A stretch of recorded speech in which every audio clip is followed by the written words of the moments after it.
Friends అనేవాళ్ళు ఎందుకే అతను అంతలా వెయిట్ చేస్తున్నావని. అసలు నీకు ప్రేమించే మనసే లేదా?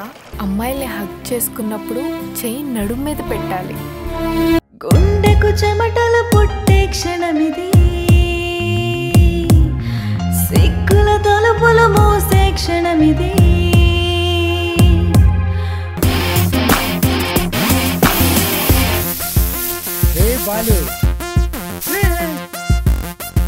సూపర్ రా, ఇప్పుడు కరెక్ట్గా ఉన్నావు. పదా నీకు సర్ప్రైజ్ ఇస్తా. నేను ఇక్కడ ఇలా తప్పనిపిస్తుంది.